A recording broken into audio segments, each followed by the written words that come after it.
Alrighty, well, hello and welcome to anyone that's actually checking this out. I'm recording this the day after I posted the video, and so far a whopping 0 people have checked it out. That's fine. I was kind of expecting that.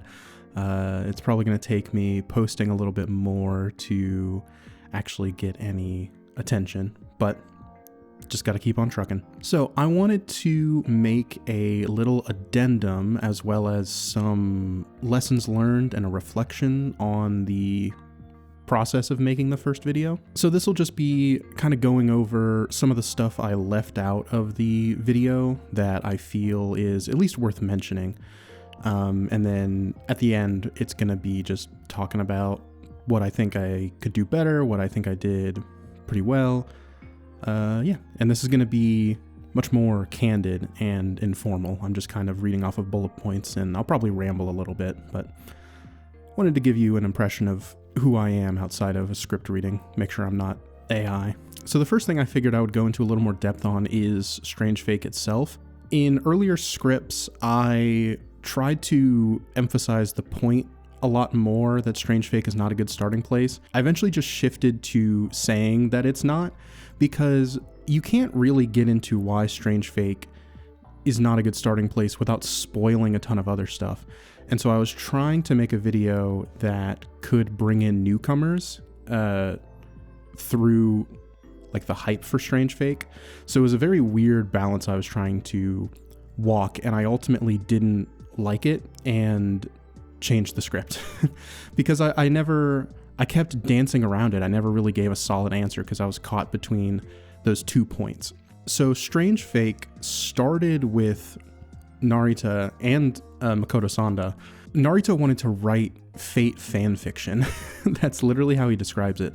And so what they did is they essentially created a like tabletop RPG setting using not just Fate, but a ton of other Type Moon stuff. Strange Fake started as this post on Narita's like personal website. He actually had emailed Nasu the day before and told him about it, and after he posted it, Type Moon's website linked to Narita's website, so that was pretty fun. But the post is essentially the first book, and it's what they adapt into the Whispers of Dawn prologue, the first thing before the series came out. Although the first post does not have the Saber character. The Saber master and servant were supposed to be the player character. That would not get added until it was released via Type Moon Ace, which was a magazine. He added the Saber chapter for that, but before it was just the 6 other classes. And so it's hard to quantify all of the elements that go into Strange Fake, but it really is just like a massive celebration of Type Moon. Any Type Moon work that was published up until that point, and even some that were in the process of being published, he tried his best to incorporate into Strange Fake. And so it's not really like 1 or 2 big things that you need to know. It's just, you do need to have the foundation of Fate Stay Night and Fate Zero and even Lord El Malloy to really understand what's happening, to have context for what's happening. It does not really go over the basics of like what the Grail War is, or what the Holy Grail is, or what these servants are. I doubt anyone could just go straight into Strange Fake and figure it out, because they're talking about a fake Grail War in hopes of sublimating it into a real Grail War.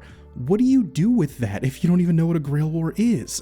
So that's the bulk of it, and that's ultimately what stayed in the video, but there's just a ton of other little connections that go into it, and especially when you read the light novels, they are just full of references, and it's not even just references, it's how it's written. Granted, I had to read it through a translation, so maybe the translator was just injecting this, but you can really feel just how much he loves not just what happens in Fate stories, but like how they are written and how they're structured. And so I ultimately left the video as is regarding talking about Strange Fake, because once you have that foundation, you're fine to watch it.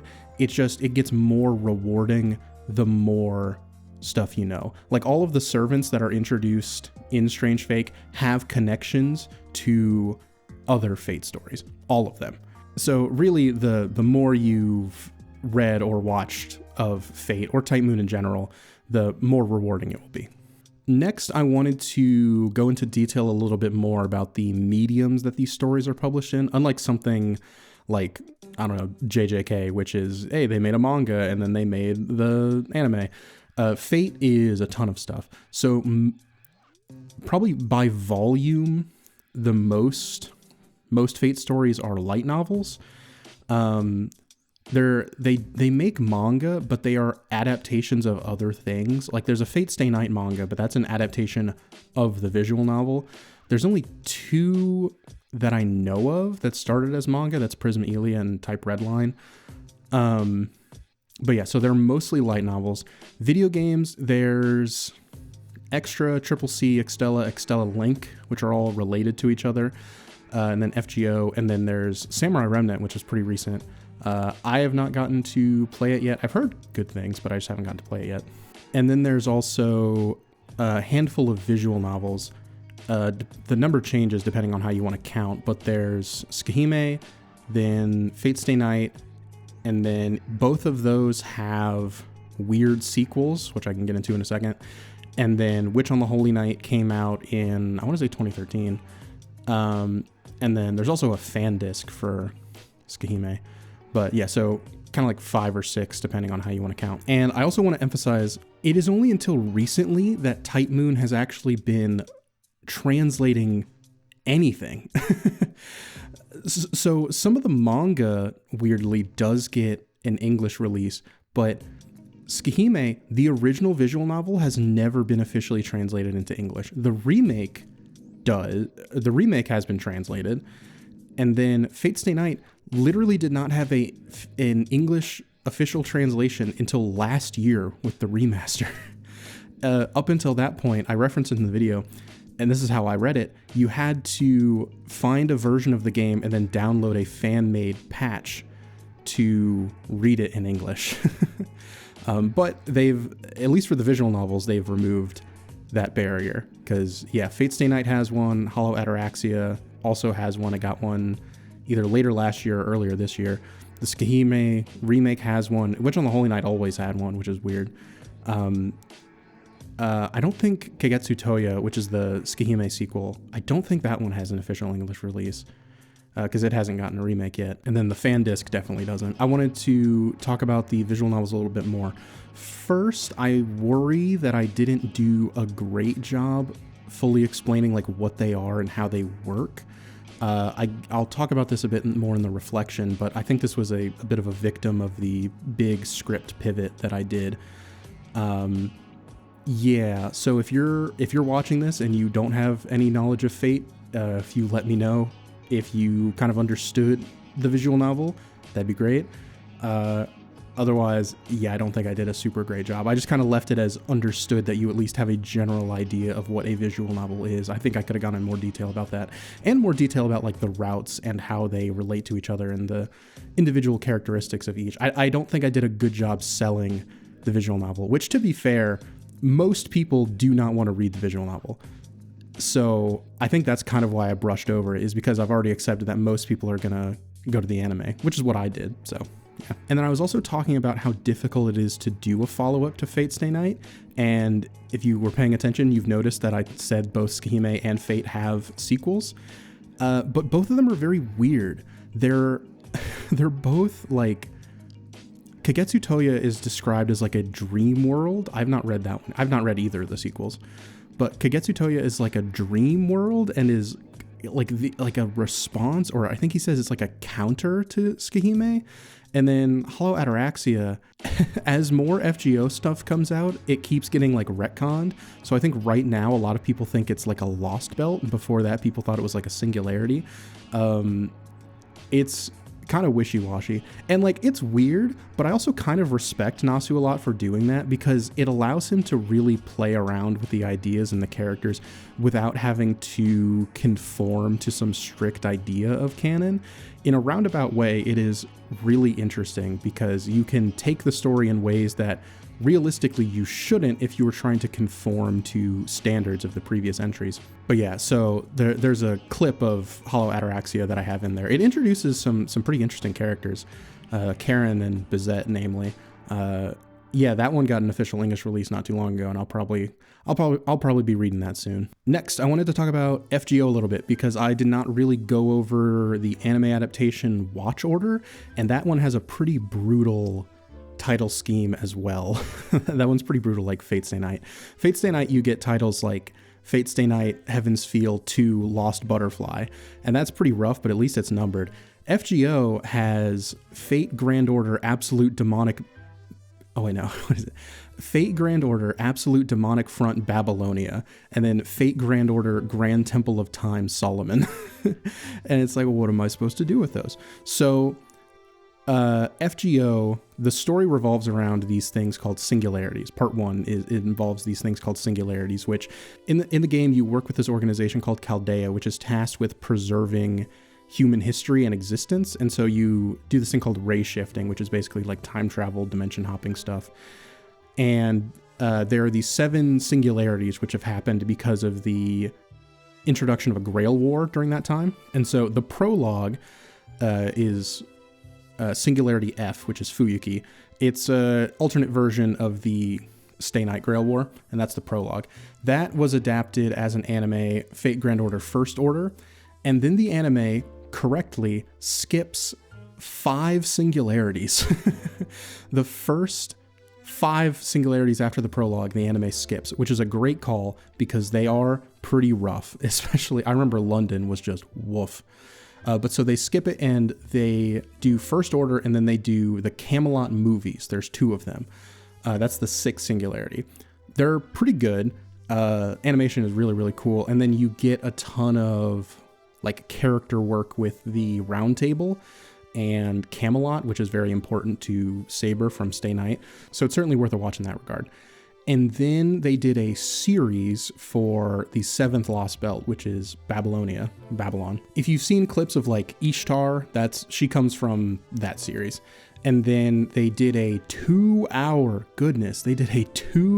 movie for the kind of final part of the story, which is the Grand Temple of Time Solomon. They did do the prologue for part 2, which is the Cosmos and the Lost Belts.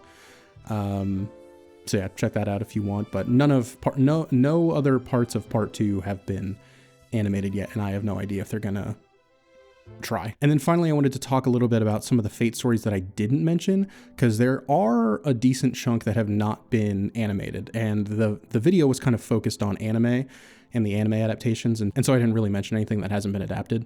So I figured I would mention Type Redline. I started reading that recently. It's really cool. Similar to Strange Fake, it started as like a joke.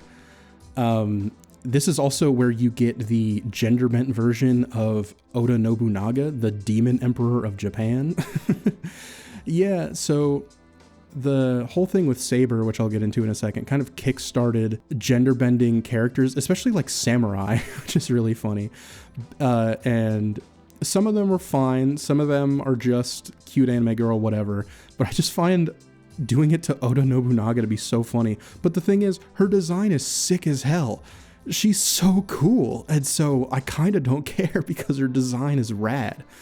But yeah, so Type Redline is often in conversations of like what they should animate next, and I'm not too far into it, but it's pretty cool. So yeah, figured I'd mention that here. And then the last one I'll talk about is kind of weird, and I didn't really know if I should put it in the video or not. It's called Fate Prototype. Prototype is the name given to the writings of what would become Stay Night. So Nasu and Type Moon did a very big pivot with the original plans for Stay Night. Some of the original plans were the main character was a girl named Ayaka, and you would have played as her. And the romance, or maybe one of the romances, I'm not sure, would have been King Arthur, Saber. Either Nasu or someone else or multiple people at Type Moon were nervous about having their kind of newer audience, because this was 2 years after Tsukihime, which was a massive success.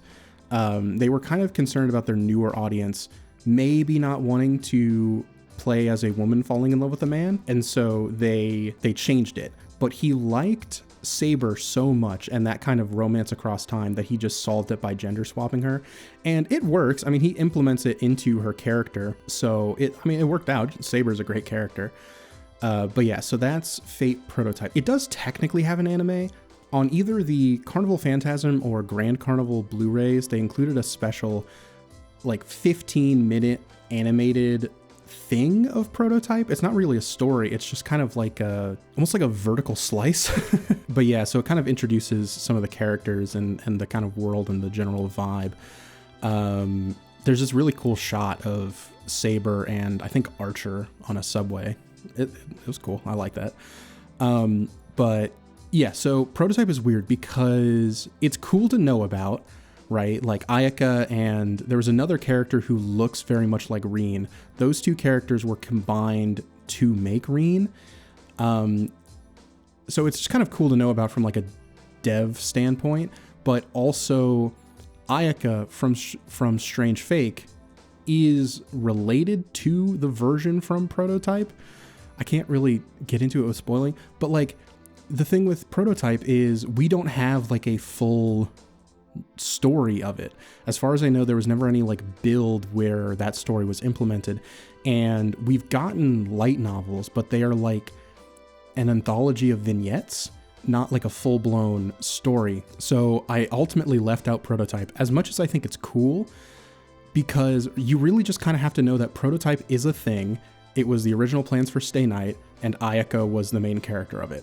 And that's it. And I couldn't find a place to fit that into the video, but it's cool, so I figured I'd mention here. Okay, so what did I learn in the process of making this video? Well, the first thing I want to bring up is pronunciation. So I actually think I tend to be pretty good at remembering Japanese names and how to pronounce them, at least as a Westerner with no study into Japanese. However, I hadn't realized that most of the names I said in this video I'd never actually heard. It was only after editing that I realized I butchered some of the names. Like, I switched around the H and the O for Ryogo, and I said Rihogo. Don't know why I did that, didn't catch it until later. And then, I don't know how I got it in my head that it's Hollow Ataraxia. That's not even Japanese, that's Greek, and I still messed that up. Yeah, so I try to be pretty good at pronouncing names correctly. You know, I don't want to pull a Shibuya when it's Shibuya, but I had a false sense of confidence, but I realized I hadn't heard most of the names that I was saying. So in the future, I will be better about looking up pronunciation before I record myself saying them. Next, I've got a couple points about script writing. I hope my next writing process will be smoother. I wrote and rewrote the script multiple times and eventually kind of hard pivoted to be more concise and less focused specifically on Strange Fake. And I think because of that, I didn't explain some things as well as I should have because I had already written them out multiple times. Additionally, I would like some more solid sections. I actually had the opposite problem in earlier scripts where it felt like everything had this big grand demarcation point.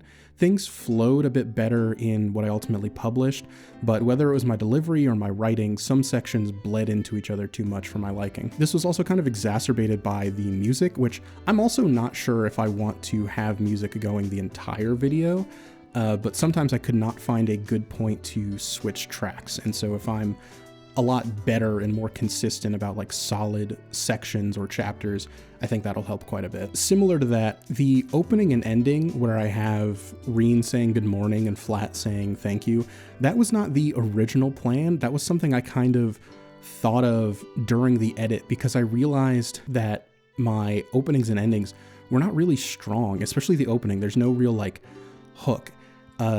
Another one of my points is I want it to be more like a video essay, and I think this would help because I think I wrote it a little too much like an essay. As like a traditional written essay, I think my opening paragraph is fine, but as a video essay, it doesn't get your attention at all. As for that kind of bit where I use clips to open and close the video, I don't know if I will continue that. I got another sense of false confidence because I was able to find the Reen clip pretty easy, but I could not for the life of me find a clip of her or any other character saying goodbye.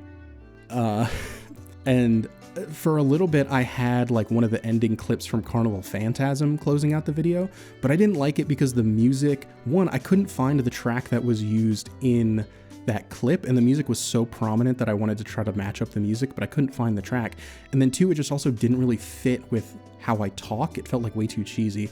And so I got lucky by remembering Flat saying thank you to Waver in the prologue, and so I tracked that down, and I like that ending a lot, but I don't know if I'm going to continue doing that bit because it took way longer to find clips, and I honestly wasn't even sure if I was going to be able to. Also, touching on the audio, I'm not 100% happy with it. I can still hear like my mouth clicking way too much. I don't know if this is how I record or if this is like a processing thing that I can figure out, but I figured I would mention it. Additionally, I think the cadences, like how I speak when reading a script, get kind of repetitive and annoying. I can hear myself doing the same like cadence over and over and over again, and it's very frustrating. I feel like my writing captures my voice pretty well, but there's a problem when I go to read it back that I kind of do not naturally pick up how I speak when I'm reading words. So those are two things I want to work on: the audio quality and then the kind of like cadence and intonation of my speaking voice. But overall, I'm pretty happy with the edit, even if I had to fight some of the software because of some early mistakes I made. The biggest thing I want to work on in that regard would be text in the video. There were a couple of sections where I felt the need to put text on screen, like the kind of author pages explaining what other stuff they wrote as well as what they wrote for Fate. By that point in the video, I didn't want to go back and try to remake the entire graphic, and so I just kind of try to zoom in. But yeah, I think it's too big. I think it's hard for your eyes to follow what I wanted you to. And then I also think the text just looks kind of cheap. Same thing later on where I had the Fate CCC correction.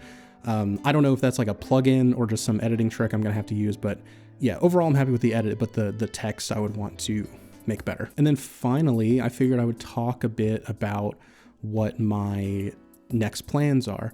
So I put up the 3 video ideas at the end of the first one, and there was one that was topic undecided, Evangelion manga and anime. So I don't want to be one of those YouTubers that just like kind of lightly summarizes a story and then throws in the occasional commentary. That's not at all what I want to do. But I put that Ava one up there because I kind of want to use July 22nd as a deadline. If you don't know, they are doing rescreenings of Evangelion Death and Rebirth and the end of Evangelion. And I figured I would try to use those as like a soft-ish deadline. I think I work better with a deadline. Otherwise, I just kind of lose track of time. But I had been wanting to read the manga and the anime light novels for a while. And so I want to do those, and I want to use July 22nd as a deadline to do that. So yeah, I'm moving forward with the Ava one. It is ambitious. I'm going to have to lock in like never before because I have a lot of reading to do. I've watched the original series and the movies and the rebuild movies, but I've not read any of this. And so I'm just going to have to power through it in the next couple of days. But yeah, I don't know what exactly I'm going to talk about. I wouldn't be surprised if it's either talking about Asuka and her characterization in the series and the rebuilds and anime, or if it's about stories that take place kind of after the end of Evangelion, but before the rebuilds came out, because I think that would be a very interesting thing. But yeah, so if you are watching this and this is the most recent video, keep your eyes out because I will hopefully be getting the video about Ava out soon. If you're from way far in the future, great to know that I'm still doing this. Hopefully I'll be getting some eyes on me soon. I don't know, we'll see. Best I can do is keep on going. But yeah, so if you watched all the way through, thanks. I appreciate it, and I will hopefully get back to you soon.